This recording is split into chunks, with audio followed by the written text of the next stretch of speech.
আসসালামু আলাইকুম প্রিয় দর্শক, আপনি যদি একজন মহিলা হন তাহলে এই ভিডিওটি শেষ পর্যন্ত দেখবেন, কারণ এই শীতে ঘরের ভেতর থাকা তিনটি জিনিস আপনার সংসারে দুঃখ, অভাব আর অশান্তির কারণ হতে পারে। এর মধ্যে প্রথম নাম্বার যে জিনিসটি সেটি হচ্ছে ভাঙা বা নষ্ট জিনিস। ভাঙা আয়না, নষ্ট বাল্ব, ফাটা হাড়ি, পাতিল, কাজ না করা ঘড়ি, এই জিনিসগুলো শীতে ঘরে রাখলে নেগেটিভ শক্তি বাড়ে বলে বিশ্বাস করা হয়।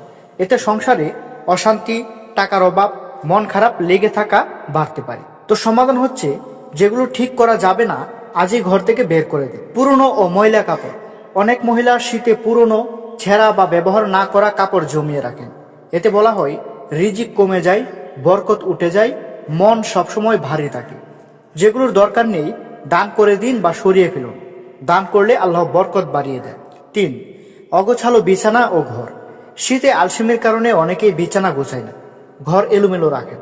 এতে মানসিক চাপ, দাম্পত্য কলহ, অকারণে কান্না বাড়তে পারে। সমাধান হচ্ছে, ফজরের পর বা সকালে অন্তত বিছানা বা ঘর গুছিয়ে রাখুন। শেষ কথাটি হচ্ছে, প্রিয় বোনেরা, পরিষ্কার পরিচ্ছন্নতা ইমানের অংশ। ঘর পরিষ্কার রাখলে মনও পরিষ্কার থাকে, আর মন ভালো থাকলে সংসারও শান্তি আসে। তাই সবসময় পরিষ্কার পরিচ্ছন্ন থাকার চেষ্টা করবেন। নিয়মিত গোসল করবেন, গোসলে বিলম্ব করবেন না, সবসময় গোসল করবেন।